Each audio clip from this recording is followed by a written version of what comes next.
ladies and gentlemen, boys and girls, children of all ages. Welcome to Robert Sports Show. I'm your host, Robert. Alright, NXT Battleground and AEW Double or Nothing, both being on at the same time. Little counter program in there by NXT. Now, just got done with the NXT Battleground off of Peacock.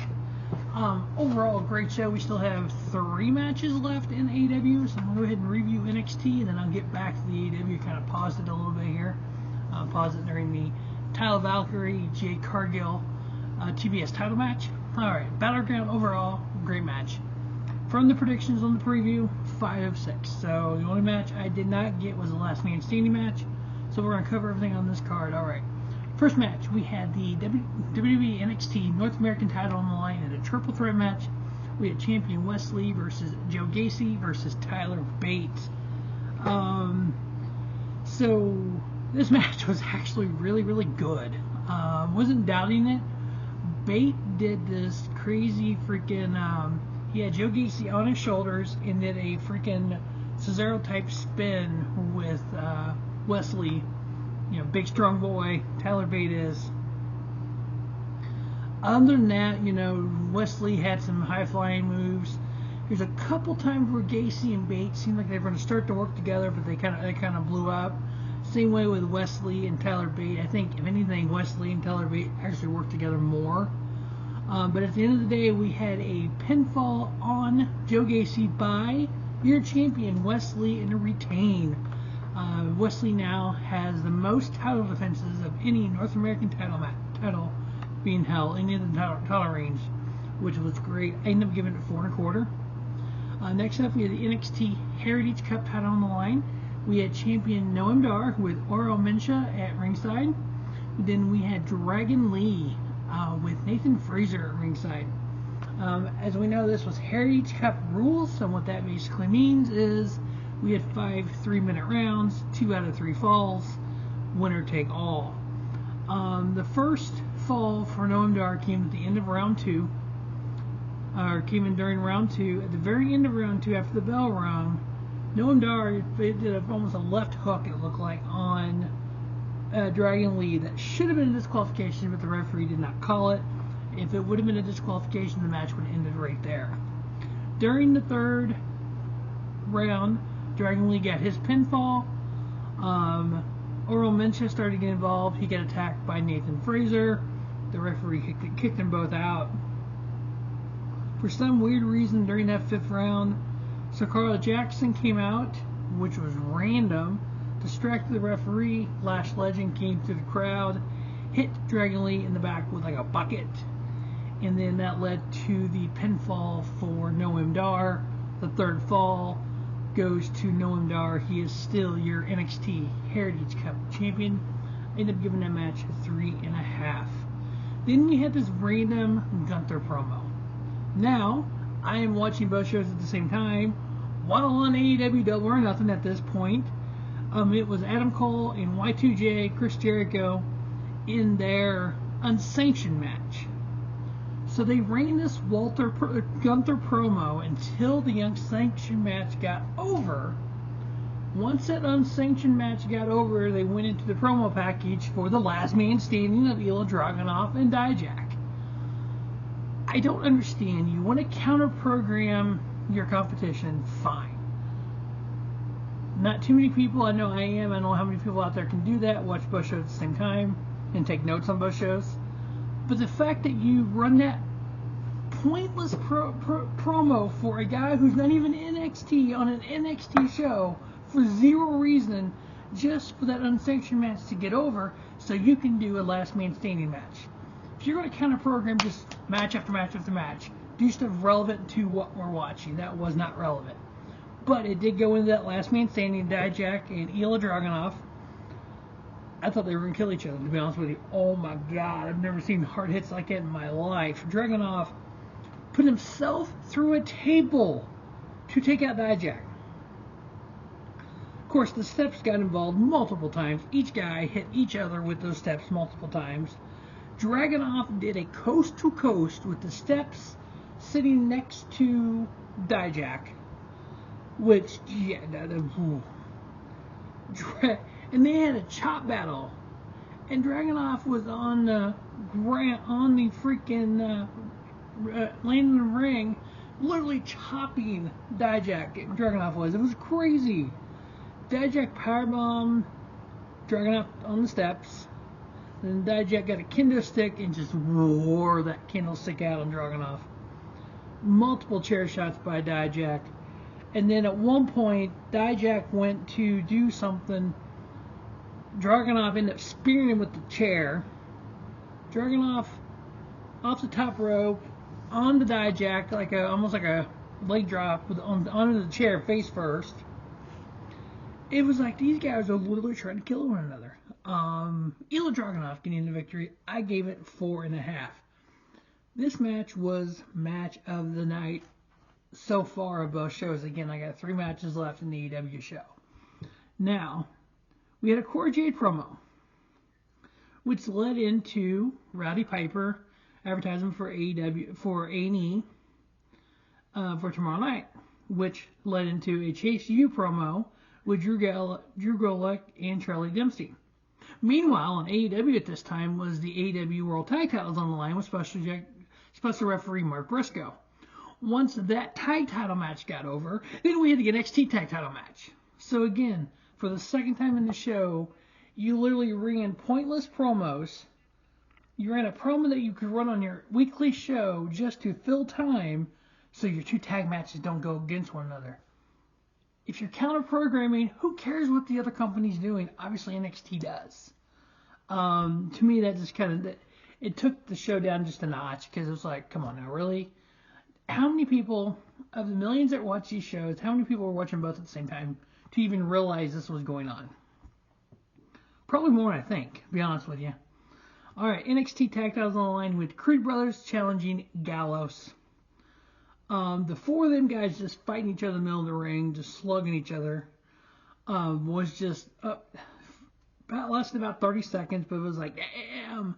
The fact that the Creed Brothers tried to basically do a lot mat wrestling. Julius Creed, these guys are awesome when it comes to mat-based wrestling. But of course, you had Joe Coffey in the ear of Gallus at ringside, kind of guiding them and directing them what they needed to do. And then you had Ivy Nile out there for the Creed Brothers. She got involved a couple times. For whatever reason, she got involved. She ended up tripping Joe Coffey at one point when he was in the ring. And then you had Ava of Joe Gacy's group, Schism, come out and attack Ivy. I know if I remember correctly, Schism is the number 1 contender, so I don't know if that was because of that. She was trying to help Gallus retain, so Gallus faces Schism. I'm not sure why she was out there doing that, but she came out and attacked Ivy, which led to the distraction, which led to the Creed brother or the Gallus retaining their tag titles. So Mark Gallus and Wolfgang retaining their tag titles. I give it 3 1/4.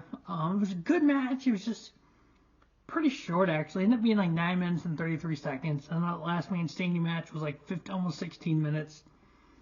Next up, we had the NXT Women's title on the line. We had vacated champion because Indy Hartwell got moved to the main roster. We had Tiffany Stratton versus Lyra Valkyria.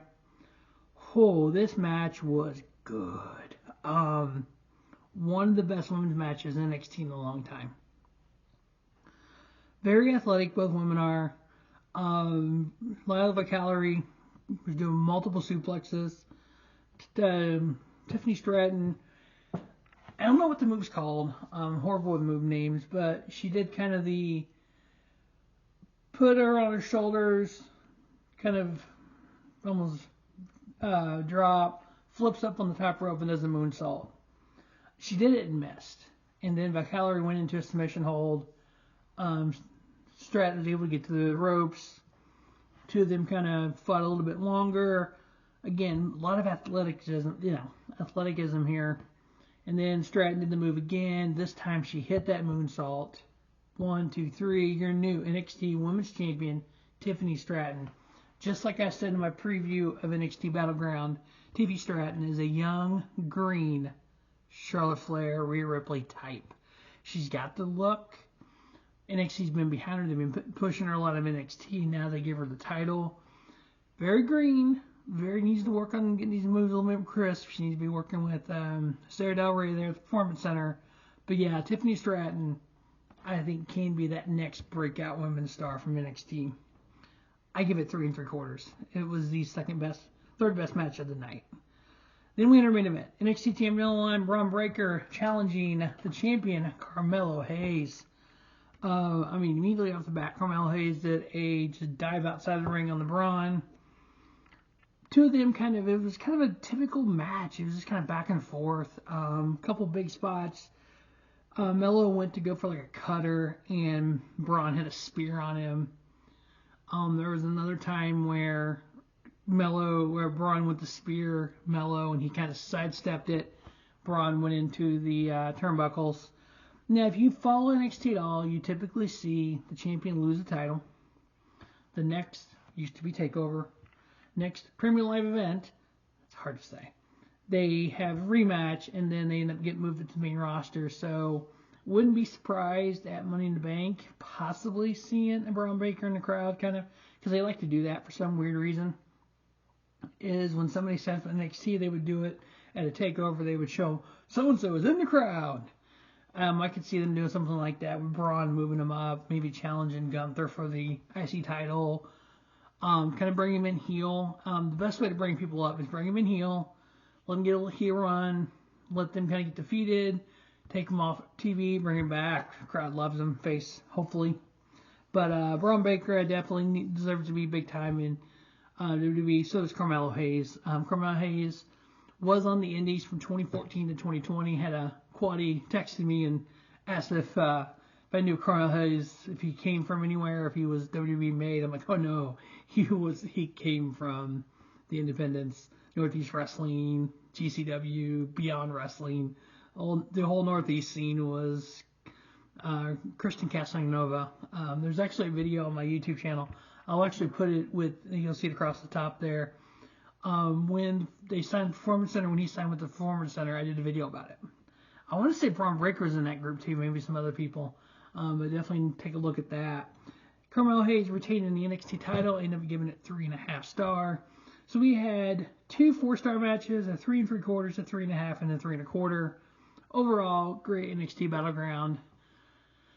Overall, is it a better show than AEW Double or Nothing?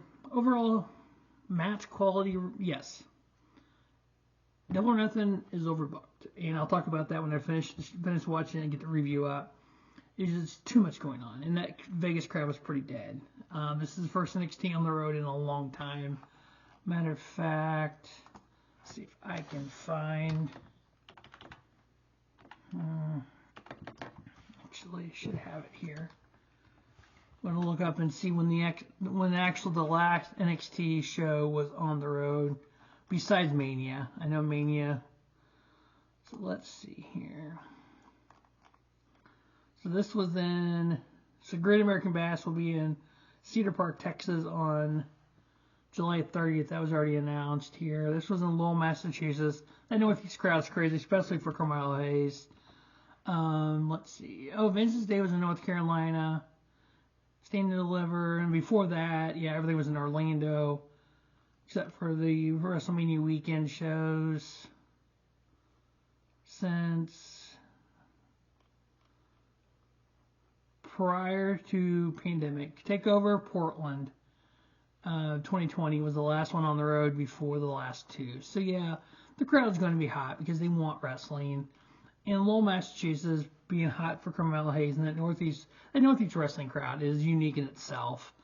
But that is NXT Battleground review. Make sure you stay tuned to Robert Sports Show. I'll have AEW Double or Nothing up as soon as that massive show gets over.